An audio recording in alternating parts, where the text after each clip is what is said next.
Okay, and we'll be live in 4, 3, 2, 1. Okay, go ahead. The Thursday, November 12th, 2020 virtual regular meeting of the Brisbane Planning Commission will now come to order. The virtual meeting is compliant with the Governor's Executive Order N-29-20, allowing for a deviation of teleconference rules required by the Brown Act.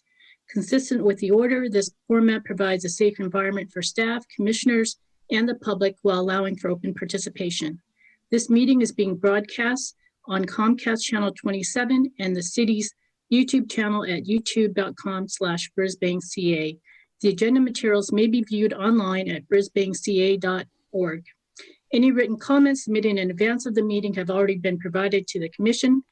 For those who would like to make a comment, a call-in telephone number was provided on the agenda and will also be provided during the meeting.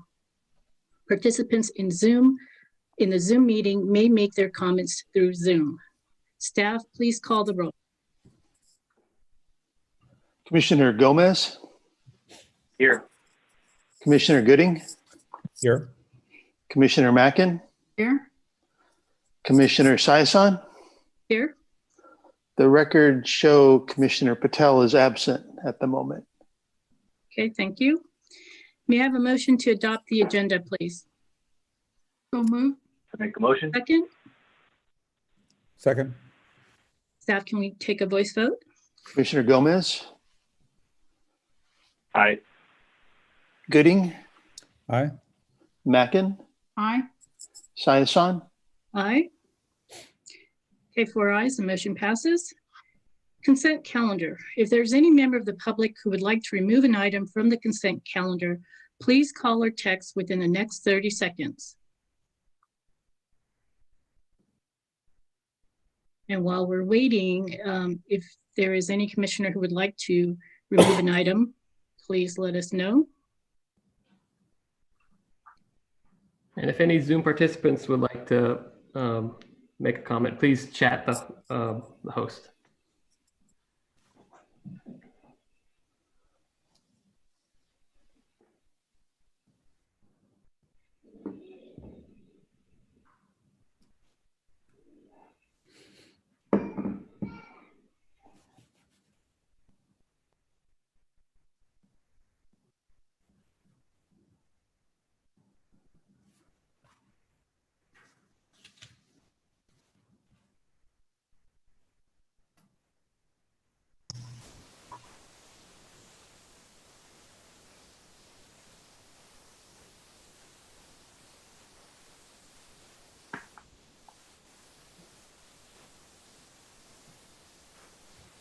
Okay, 30 seconds has passed. No one's indicated they'd like to comment, and no callers. Thank you, Jeremiah.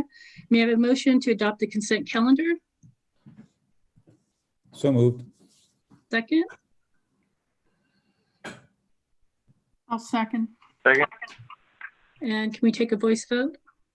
Commissioner Gomez? Aye. Commissioner Gooding? Aye. Commissioner Mackin? Aye. Commissioner Saison? Aye.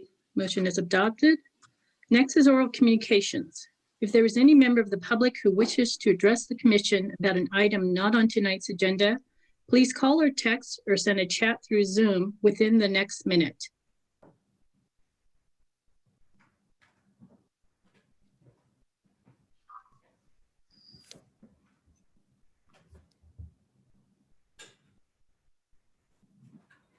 And while we're waiting, staff, it appears we don't have any written communications, but did any come in recently? None that I'm aware of, Madam Chair. You?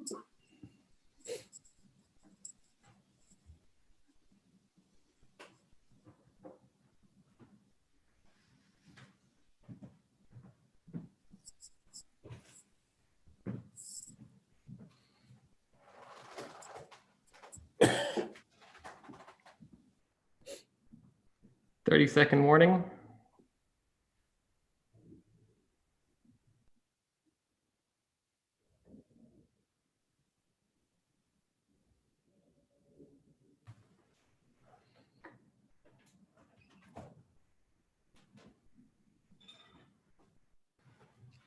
10 seconds.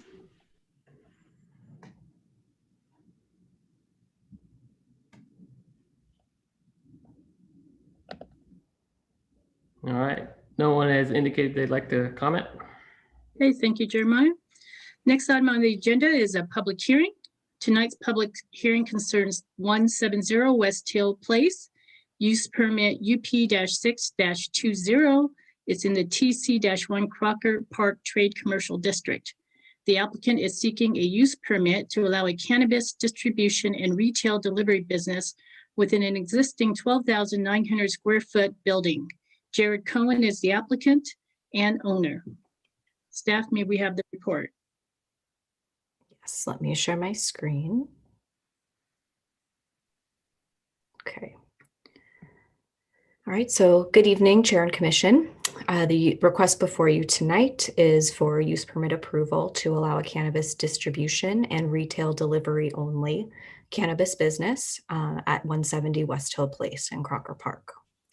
The application includes site improvements as well as tenant improvements to modify the property to better fit the needs of the occupant. And then I'll also note the applicant had applied for a design permit to build a small detached structure on the property that was eliminated from the scope of work, and the design permit was withdrawn. So just a use permit this evening.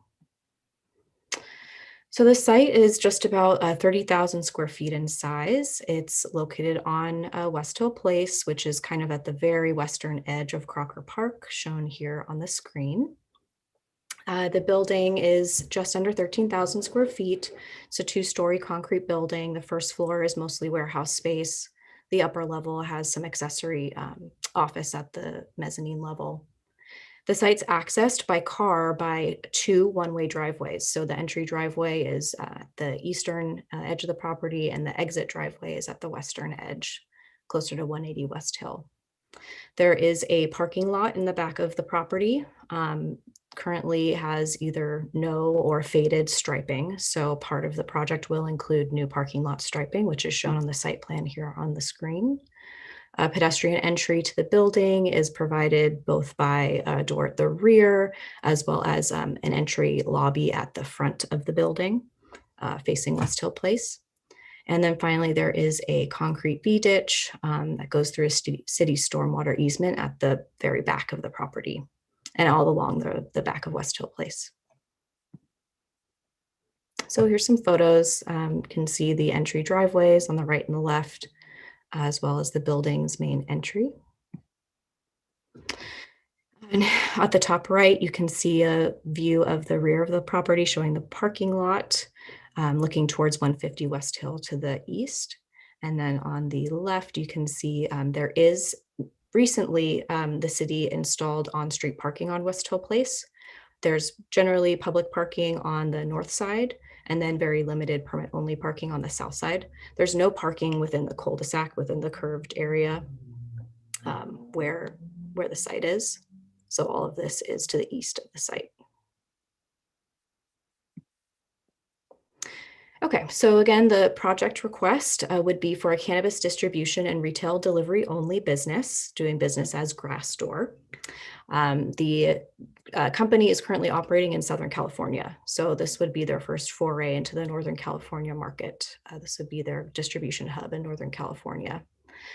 Distribution activities on site, pretty typical. They'll include receiving, processing, and storing product shipments. The retail delivery side would include managing customer orders, scheduling delivery driver schedules, as well as the actual delivery driver pickups and returns to the site. The application does propose various tenant improvements, so both to the interior and the exterior of the site.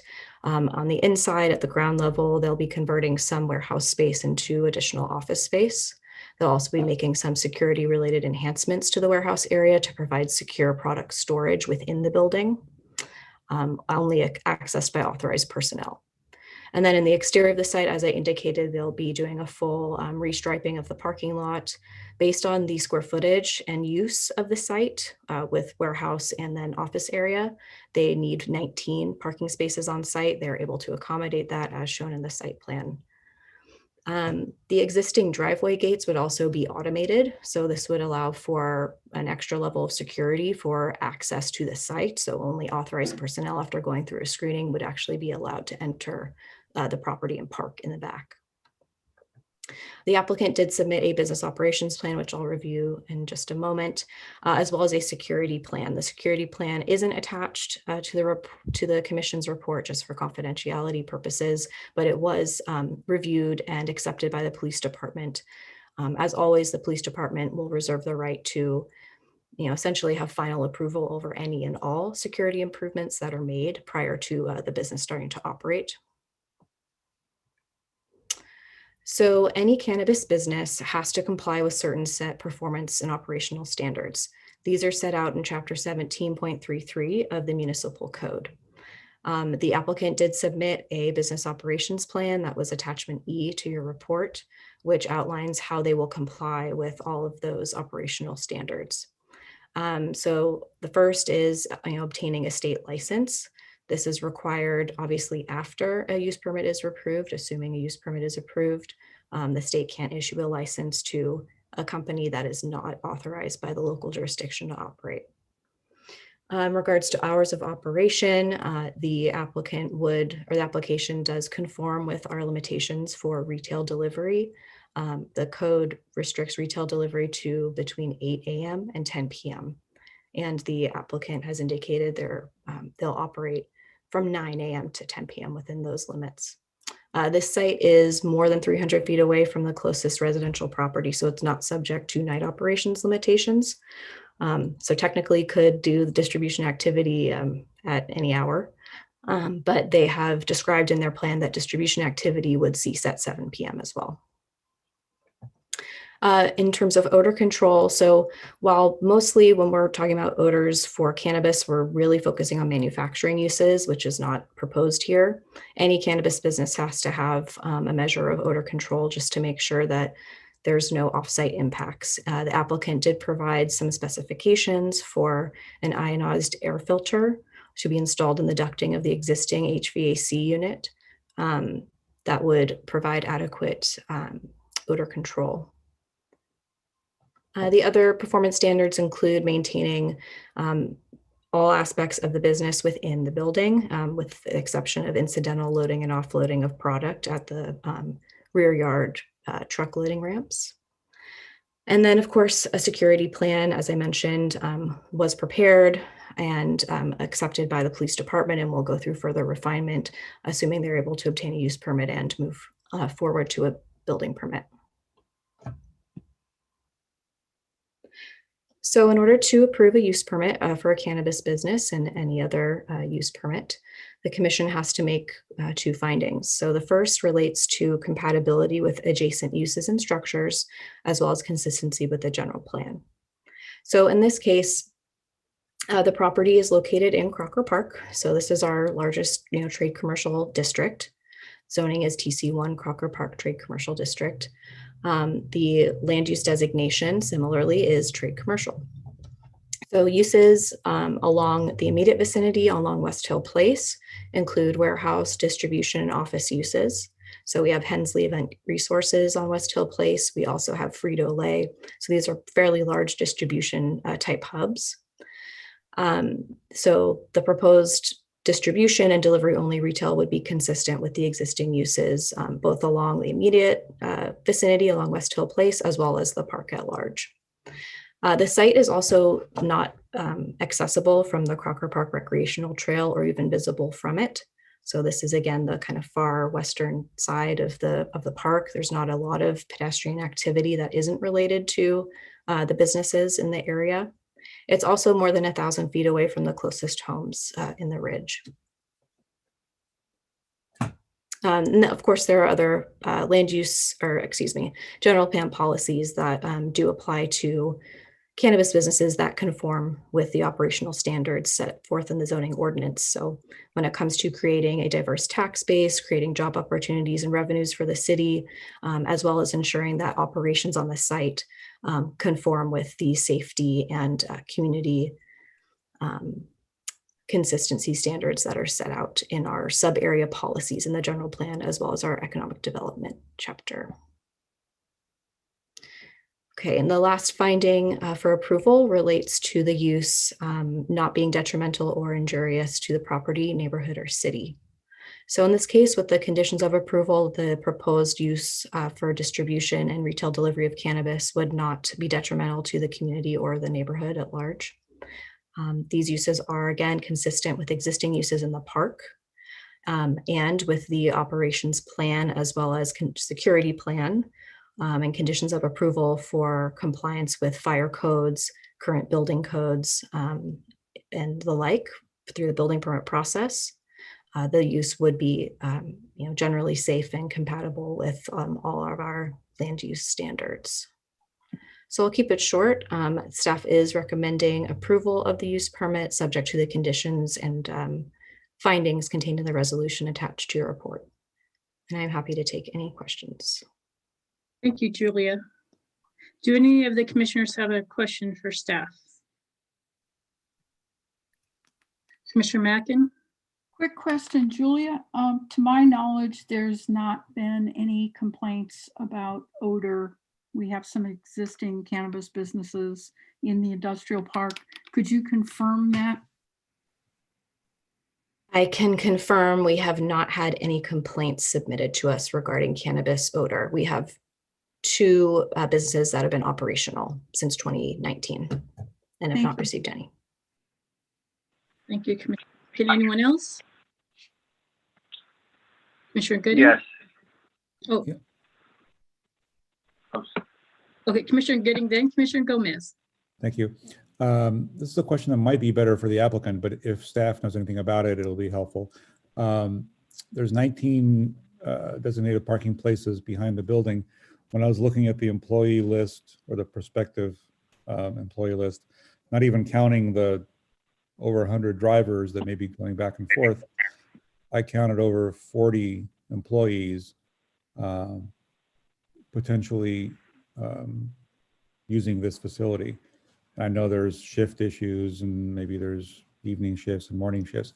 Has the applicant provided information to you folks as to how many employees are likely to be on the site at any given time? The reason I ask is because the other, when you drive down, I guess it's in North Hill or South Hill, some of the business there have generated a substantial amount of parking congestion out onto the street from their parking lots. And since this sort of cul-de-sac doesn't have a lot of extra parking space on the north side of the curb, it might be a potential concern.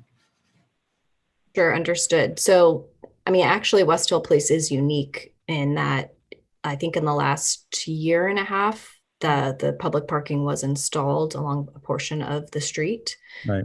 So compared to say like South Hill Drive, which does not have designated on-street parking, there is a bit of a better situation in the vicinity for overflow parking. But no, I think the applicant can probably attest better to how they're going to manage the scheduling of their various on-site employees to make sure there's available parking at all times. I know that we're in the middle of a pandemic, but we also do have the 2 shuttles serving Caltrain and BART that drop off right at the end of West Hill Place and serve Crocker Park. So, granted, at maybe in the immediate moment, folks are staying away potentially from transit, but I think in the long term, that will be a very viable option for folks who don't want to have to drive their cars. Okay, thank you. Thank you. Commissioner Gomez. Yeah, I was just really building on Commissioner's comments there and around the just parking kind of traffic throughput. Have we had any complaints or with the previous businesses that we've approved? Because those were sticking points when we discussed these projects, was just the volume of traffic and potentially parking issues in the surrounding areas, because there was concern that the parking lots themselves weren't adequate. And have we had any complaints around that? No, so right now we only have one oh no, excuse me. We have 2 delivery businesses operating on South Hill. And I think people may observe overflow parking of like the semi trailers on South Hill, but we have not noticed any problems with passenger vehicles or the people's cars who are doing delivery services. Okay. And I should say Thank the you. trailers are associated with other users of that block, not the 101 and 111 South Hill. Okay, thank you. Anyone else? Okay, then I will open the public hearing. Would the applicant like to speak first? So we do have the applicant, Jared. Jared, if you want to go ahead and address the commission or introduce your partners, go ahead. Great, thank you guys very much. Thank you, Julia. It's been a pleasure working with you over the last couple months in preparing this project. And I also want to thank the commissioners and the city of Brisbane for giving us the opportunity to address the committee here. I'll give a little bit about myself and I'll jump into the project. And then I will also introduce the founder and principal owner of the business, Zachary Ein, who's on the call today. Again, my name is Jared Cohen. I'm the head of strategy and business development for GE United Technologies, which is doing business as Grassdoor Delivery. I spent my career in the financial markets and left the world of finance in 2015 to focus on investing and assisting startup businesses. I met Zach, the founder and principal owner of the business, in 2016, prior to him launching Grassdoor. And a couple of years later, when he launched the business, he invited me to join the advisory board, and then I ultimately led the seed investment round into the business. Julie did an awesome job explaining the project. I'll just go over a few things, and then I'll turn it over to Zach. As Julia mentioned, we are a retail delivery and distribution business. The proposed facility is a commercial warehouse district, TC1 zoned area. Perfect location at the end of a cul-de-sac surrounded by very commercial businesses, Frito-Lay, et cetera. The project is compatible with the neighborhood standards and within the overall welfare of the city. Very, very much typical commercial operations on the street. Our business is not retail or consumer facing. We will have no signage. It is a very nondescript brick building. Parking, loading, unloading of all vehicles will occur in the rear of the building, and you can't see that from the street. It's actually a very ideal location for our business. If you look at the site plan, the traffic will go in on the right side of the building through the automated gates and have to get through security. There is a big parking lot in the back with 19 spaces. I'll briefly address the concern that some of the commissioners raised. We will have probably, when we start, closer to 5, and as we ramp up, maybe closer to high single digits of warehouse employees. Some of those may use public transit, but with 19 parking spaces, we have plenty of parking. And the way our delivery technology works is it very much staggers the delivery drivers who will come in, and it's almost like a race car pit stop. They come in and very efficiently in 90, 120 seconds, we are able to load a kit of product and exchange the cash at the end of the shift. So it's a very quick and efficient process, and we stagger those drivers on their shifts to come in so it doesn't lead to any congestion at the rear of the building. And then the flow of the traffic continues and exits on the other side of the building. So it's a perfect continuous loop there. I want to say that our focus as a business is really threefold. It's safety, compliance, and customer service. And to that end, health and safety of our community in which we operate and our employees is paramount to us. And so I want to address two things. Julia touched on both of these, but I think these are important from a community safety and a community approach that we take here. The first is odor mitigation, odor management. We are not performing any manufacturing or cultivation, and those are usually the actions that would create an odor concern. But out of an abundance of caution, we are installing a certified and approved odor control system into the building. The second is security. This is something that is paramount of importance to us. We will have live security, physical security 24 hours a day, alarm systems, video surveillance, the perimeter gates that were alluded to, and full electronic access controls across all entry points of the building. One thing that Julia mentioned that I just want to correct, the front of the building, where the access from West Hill, we are not using that as an entrance to the building. Since the parking is in the rear of the building, we will use the 2 doors in the rear of the building as our entrance into the building. And so the front will primarily be an emergency exit. And we think that adds to the security features of our building. And furthermore, I've had a couple conversations with Police Commissioner Mario Garcia, and I've gave him my commitment that we will keep safety our #1 priority. So ultimately, I hope you guys leave here today with the understanding that we're focused on doing whatever we can to make this a successful long-term partnership with the city.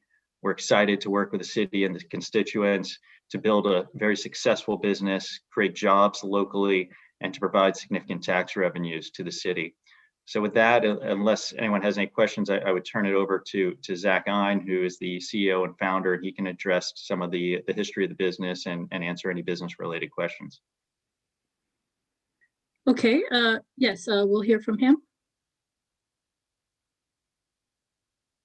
All right, I tried starting my camera, but it didn't allow it. So a pleasure to meet everybody. Jared, thank you for the words. Jared was the first serious investor to believe in Grassdoor, a couple of years ago. And, with his support, we have kind of grown it into a very powerful company in the industry. We quickly became the #1 delivery service in Southern California, surpassing Ease, who's kind of the big company in the marketplace. And, we really did it from a focus on, perfect customer service and adherence to compliance from day one. And we're a tech company. So my previous business was a software development company. For the last 10 years, we've built really complicated business tools and mobile apps for clients. And, at the moment of launching Grassdoor, we had, a dozen or so software development clients where we ran, large portions of their infrastructure or their mobile app. And, we had the crazy idea, 3 years ago to build the ultimate cannabis delivery platform. And, launched it about 1 year later. There's 45 software developers full-time that work for Grassdoor. So although we are a cannabis delivery company, we really are kind of the Uber Eats or DoorDash of cannabis. And as Jared mentioned, some of the, the tech allows us to stagger those drivers, but really it is create that, Formula One kind of pit stop supply chain where the drivers come in and they receive a kit of inventory. Every single piece in our inventory not only has the original tagging and barcodes from the vendor, but we put our own metric tag on each and every product. Every single product gets scanned in and out. We create these kits and then send drivers out into the field. So from the Brisbane hub, we'll actually cover all of the Bay Area, from Concord and Berkeley and Oakland all the way down to San Jose. So we are really excited. We're going to be, I think, a great part of the community in Brisbane, and certainly, I think we're going to be a great partner for the city. So we're really excited and, happy to answer any questions that you guys might have. Okay, thank you. I do have a quick question. So you anticipate eventually having up to 150 full-time drivers, correct? That could happen, correct. Okay, so I'm trying to assess the potential impact on traffic. How many delivery vehicles do you anticipate on average leaving and returning on any, on a given day? We could potentially get to 100 cars in a day. And the way it works for us is there's essentially two starts, right? So we have the morning shift and the evening shift. And those drivers are coming in staggered over about a 2.5 to 3 hour period. So for example, from 9 a.m. till 11:30, you'll have drivers coming in, and we're trying to stagger those so that no one's ever waiting. Of course, if a driver's waiting at the hub, they're clocked in. So we're certainly paying hourly wages. So our goal would be that the moment they get in that building, we're ready to either load them up or unload them.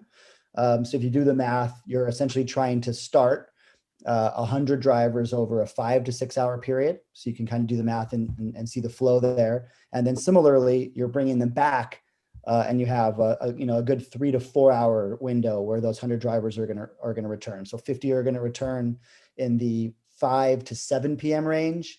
And then 50 drivers would be returning, at the 10 p.m., 8 to 10 range.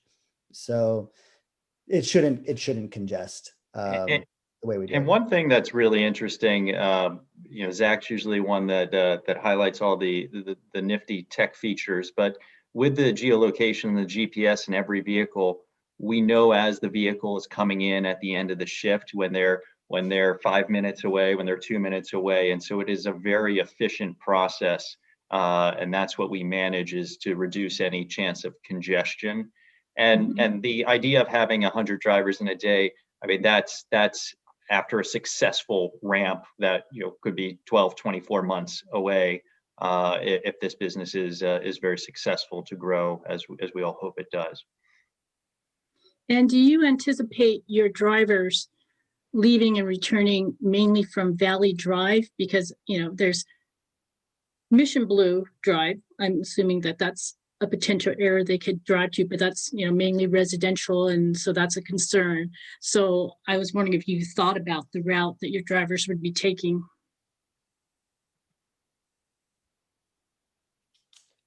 I think we would route the drivers to avoid residential areas and to find the most efficient paths into and out of West Hill. I'm happy to take any insight from the commission. If there's areas that you would suggest we avoid, we're happy to route that into the programming. So our system tells the drivers what direction to go. So if there are specific areas that we need to avoid, we can easily do that. Yeah, so I mean, I don't know if the other commissioners have thoughts on it, but I would prefer you try to avoid Mission Blue and stay on Valley. Okay, does anyone else have a question for the applicant? Commissioner Gooding?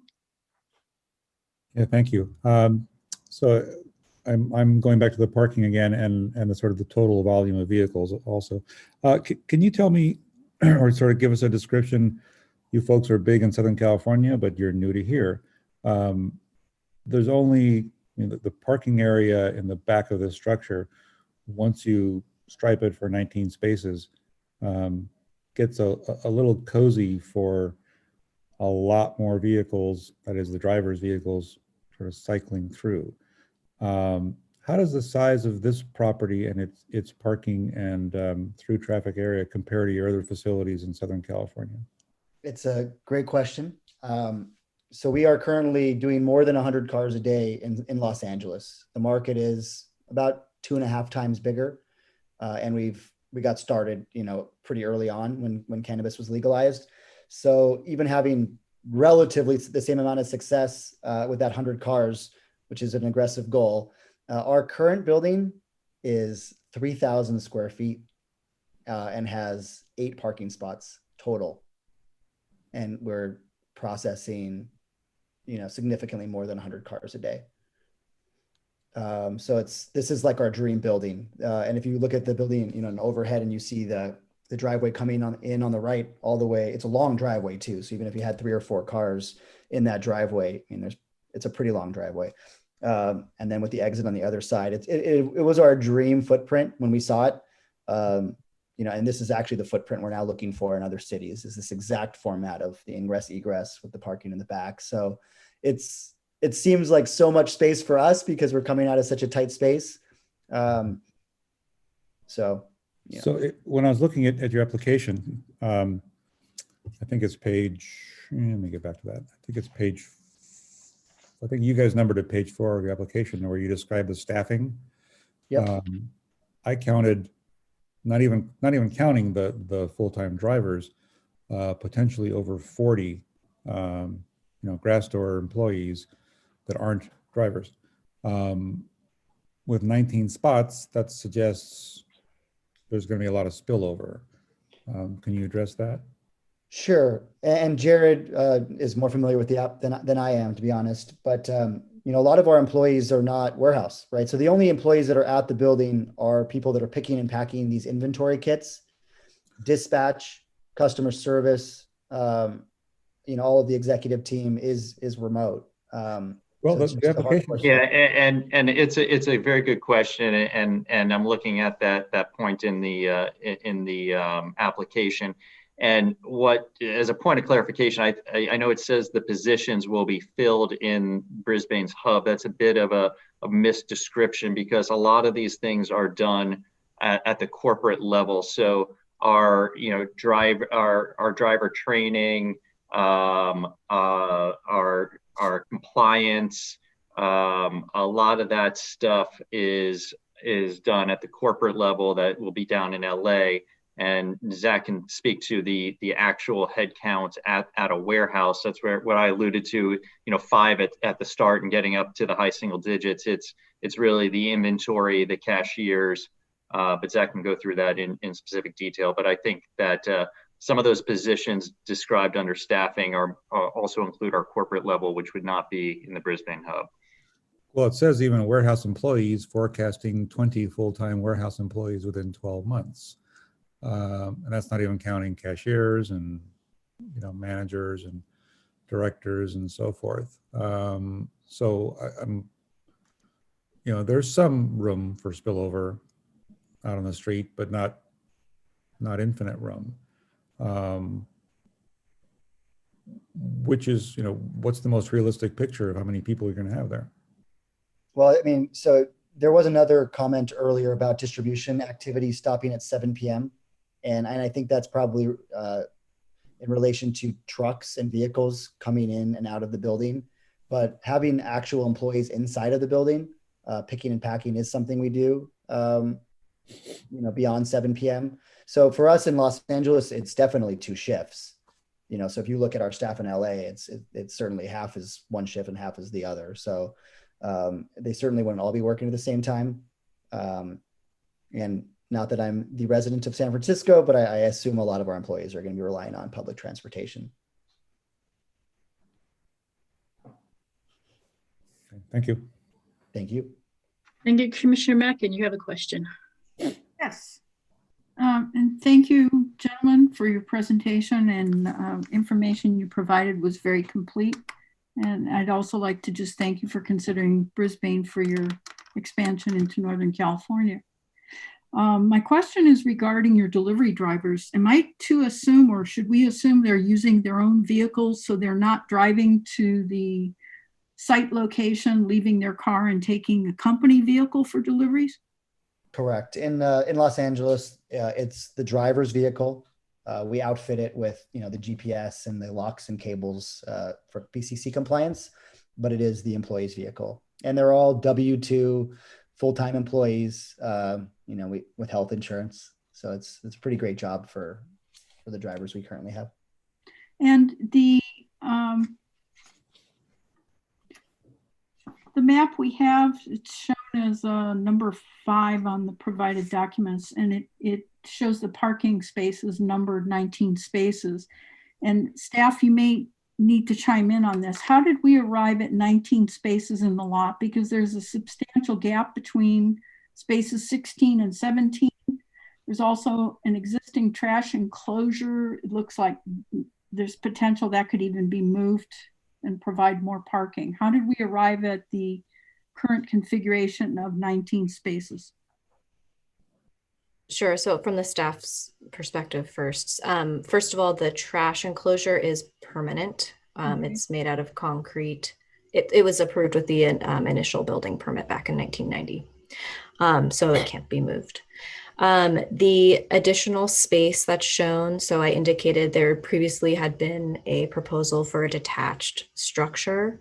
in the rear yard, and they since removed that from the scope and eliminated it.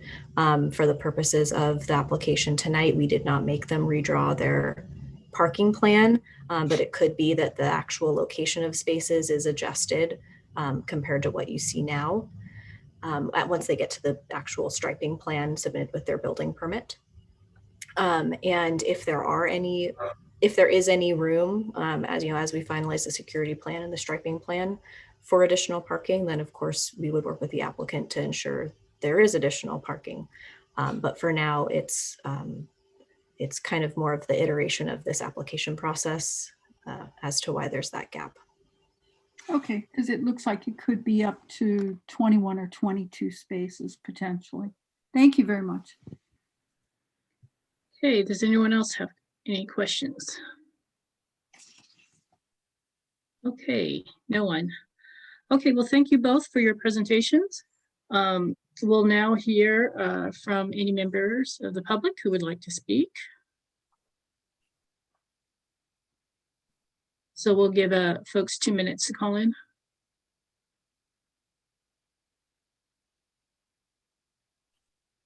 So yeah, folks who are not in the Zoom can call, but if anyone in the Zoom wants to comment, just send a chat to the host and we will invite you to speak.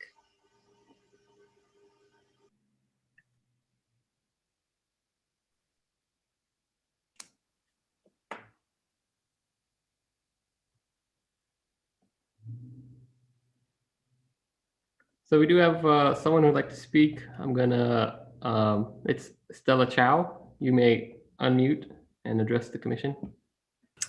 Hi, good evening. Can you hear me? Yes. Great. Hi, my name is Stella Chow. I'm with the Alcohol and Other Drug Services, part of the San Mateo County Health System. I'm the Alcohol and Other Drug Prevention Coordinator.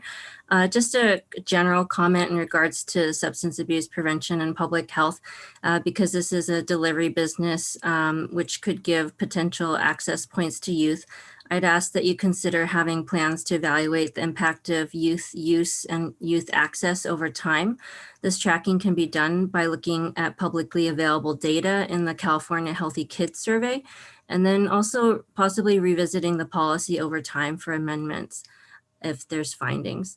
To directly comment on tonight's packet, for the meeting, there are a couple of points that I'd like to address, possibly strengthen the policy for upholding health and safety standards for the community.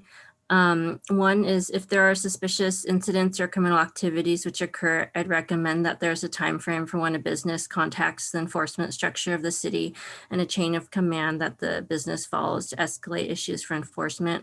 I know that you listed that there would be a reporting structure with the police developed. It may be helpful for if the business shares some kind of standardized report distributed at regular intervals to the city or economic development departments, which outlines follow-up steps to mitigate any future issues.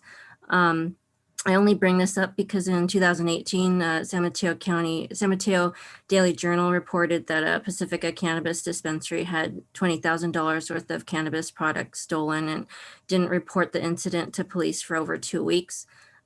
Secondly, in the packet for tonight, I saw that an electronic ID verification will be used for delivery. I'd recommend that the digital ID verification be added to each sales logs, each sale receipt. And at the end of the day, someone checks that sales adhered to state law and legal age limits.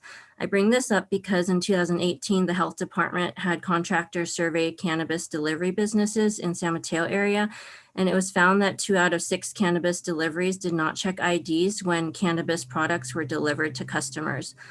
And lastly, on page 23 in the cannabis product security section, I believe the incorrect age is listed as 18 instead of 21, or it could be clarified by adding reference to the age for those with a medical card. Thank you. Okay, thank you. Anyone else? There's no one else wishing to comment, and our 2 minutes has expired. Okay. Then, since there's no one else, may I have a motion to close the public hearing?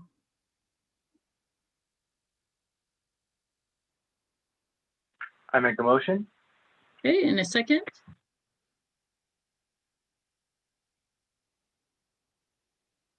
I'll second. Okay, staff, can we take a voice vote? Commissioner Gomez, Aye. Commissioner Gooding, Aye. Commissioner Mackin, Aye. Commissioner Sison. Aye, motion passes. Okay, let's discuss. Does anyone want to start?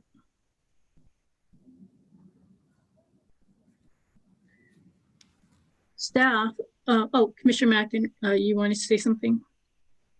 I don't have a problem with anything. It seems like the parking or anticipated traffic problems, what we don't want to see is a queuing up of vehicles to go through the one-way gate into the back.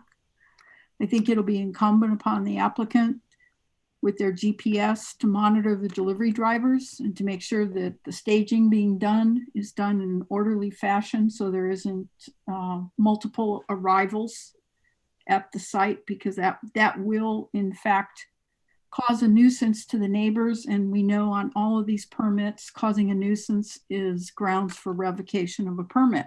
So I think the burden is on the applicant to make sure that they coordinate their delivery drivers.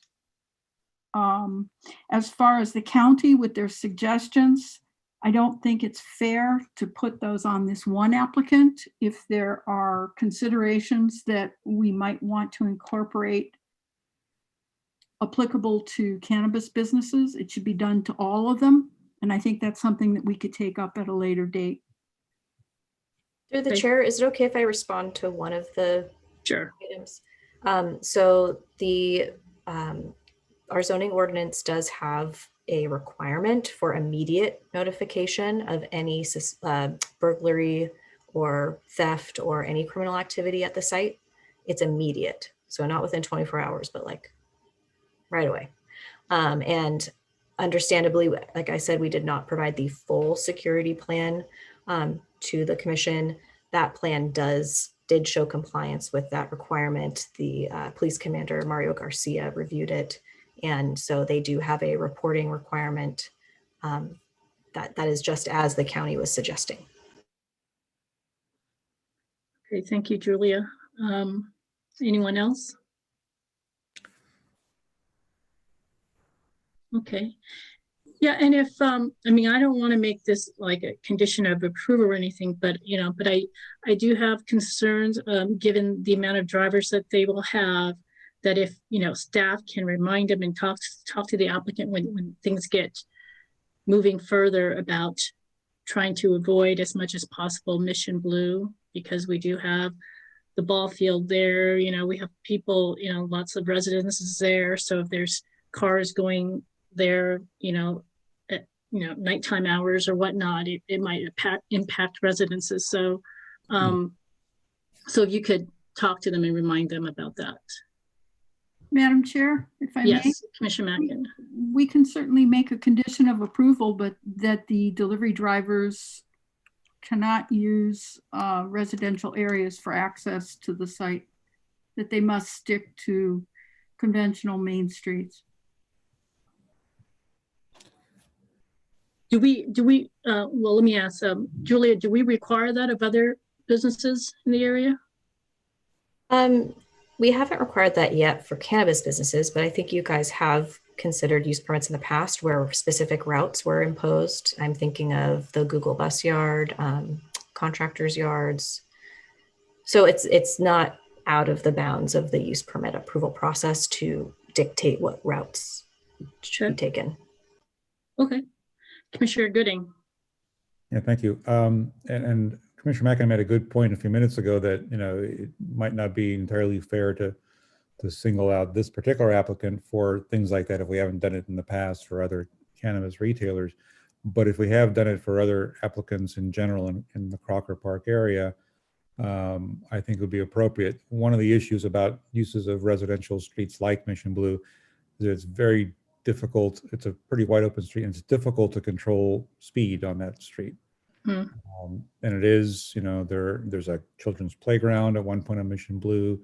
There's all kinds of folks turning in and out. It's a difficult zone to, I think our Public Works Director and City Engineer even put a bunch of parking striping on the edges of that street primarily to sort of control speed, because people will slow down when there's parking spaces there. It's that important of an issue to the neighborhood. So that said, if it's feasible to impose that condition, I don't think it's terribly burdensome at all. It just makes them use what is frankly the most logical route to get there anyway. Mhm. But if folks, if drivers who are working for this company who aren't familiar with the area, because they're from all kinds of other communities, if their GPS or their Waze, takes them on something other than the Crocker Park access roads, it would be nice to sort of put that off limits to them. Okay. Anyone else? Any other issues we want to discuss? Okay, then can I have a motion to approve the use permit with the condition that we just discussed? I'll make a motion that we approve use permit UP-6-20 with the condition of approval that the delivery drivers access the site via Valley Drive, avoiding all residential areas of Brisbane.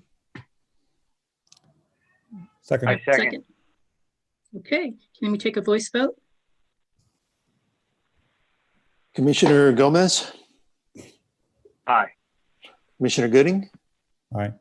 Commissioner Mackin, Aye. Commissioner Saison. Aye, motion passes with 4 ayes. I will read the appeals process.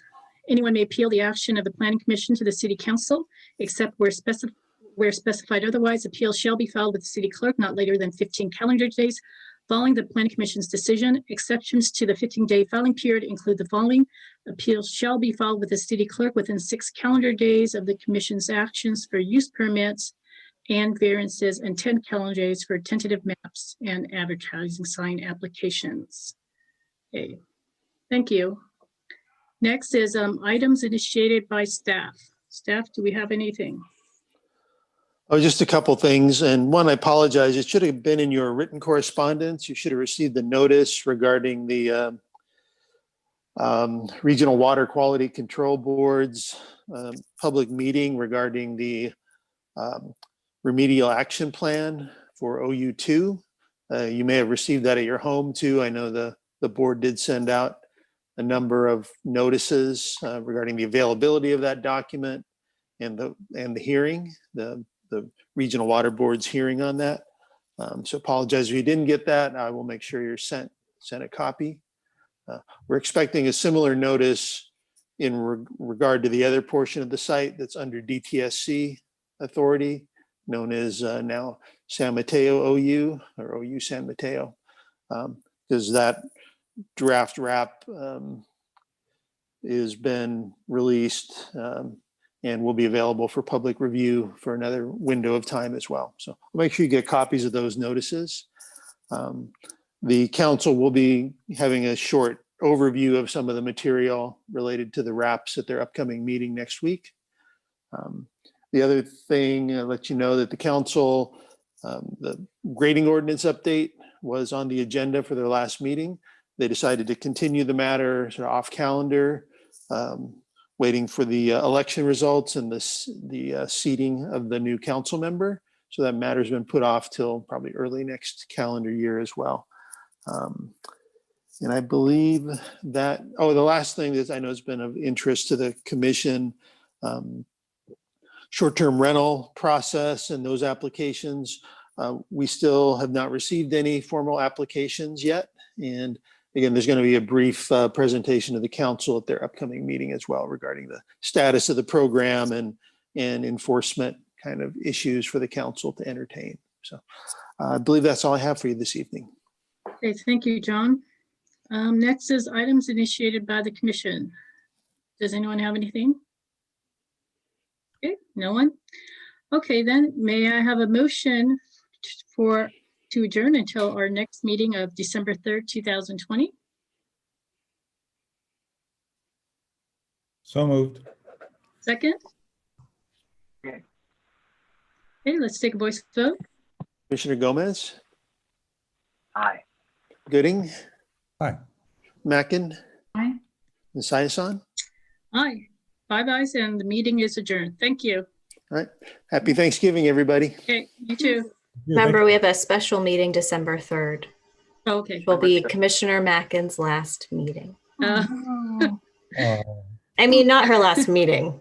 Oh, She'll have plenty of meetings. oh no. Okay, good night, everyone. Good night. Night. Good night. Bye.